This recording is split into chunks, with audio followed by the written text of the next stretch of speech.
What's up, YouTube? It's JSB and St. Patrick, and we have just some manga review. It's Manga Monday, and the manga we're gonna talk about today is One Piece, and it is chapter 1184. Now, we far into this game right now, One Piece.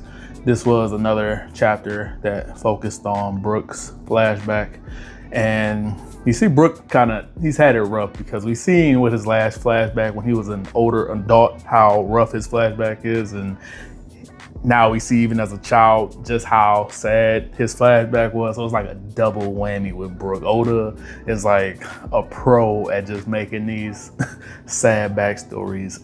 I like to see that he's still kind of a gooner even in his younger days, asking for panties. That's one thing that hasn't changed with him. And we see that Shuri, she's getting more talented with her swordsmanship. Getting older and everything, still has a crush on Brook, but obviously, Brook still has feelings for Candle. And kind of funny, we'll probably see more of it now, but there hasn't really been no mention of Candle in the present. We do know that, Shuri and, the prince have been, mentioned by Brook so far in Elbath. But, back to the flashback, we see Brook is always just gonna be anything with music. He loves music, he loves singing. Some people hate it, some people love it, and the prince was one of those people that just so happened to love his music. And the prince's story, it kind of reminds me of like a inverse Aladdin. Also kind of reminds me of, if anybody's watched it, A Night of the Seven Kingdoms, where, you have a prince who's posing as a common folk to get along with Brook because him and Brook were having such a good time together. And later in the video I'll talk about the reveal that he's actually a prince and everything. But we see the prince and we see Brook kind of just having a good time and everything. Prince kind of saved Brook as a child, so he does owe a lot to him. And then we also see that some Marines, they're still shitty people. Like the world government / Marines, you have a lot more bad guys on the side of justice than you have good. You don't have that many Kobe's and smokers, that you do. So we learned that, they're dealing with one of the mafias, trying to, work a deal with them. They suspect Brook of, being a mule, and he's not. He does steal, but he only steals curry powder to make grasshoppers and other BS meals for him and the prince. And Prince comes in and saves him. The prince kind of reminds me of a goofier version of Rocks. Like, he comes off like he could be related to him, but just like a more funny-ish looking way, not as serious or badass as Rocks. Prince was, I did like him this chapter. He was cool, but we know in the present that Shuri did kill him.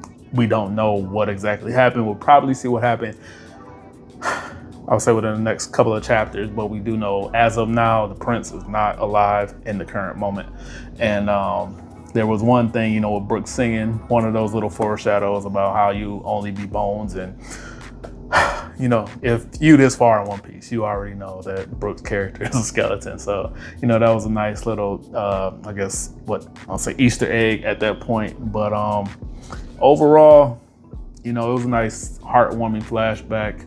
Sad because, we know what's going to happen with the island and the prince. And like I said, this is pretty much another sad flashback for Brook, but it was nice to see how close him and the prince was, and how the prince had no problem fighting the Marines to save Brook from him. And there's also some type of mystery, I think, with Candle, just because, again, we don't know much about her in the present. We know about Shuri, and we know about, I've already said it, but, I still think there's something up with her. As of yet, I'm not entirely sure, but overall, it was a good chapter. I don't mind a Brook flashback. He's one of the he's one of the more underdeveloped Straw Hats that we know. So, I'm not against the Brook flashback before we get to whatever's going on in the present. So far, Elbath has been a blast to read. I've been enjoying it. I'm still waiting for it to be Usopp's time to shine. I don't know when that's going to be. Hopefully it's soon, but we'll see. Anyway, tell me in the comments below, what did you think about this chapter? Did you like it? What do you think about Brook's backstory? And what do you think's going on what do you think is going to happen with the Prince and Shuri in the upcoming chapters of this flashback? So, 1185, I definitely will be here to talk about. So that being said, please like and subscribe. And on that note, JSB and St. Patrick, I'm out.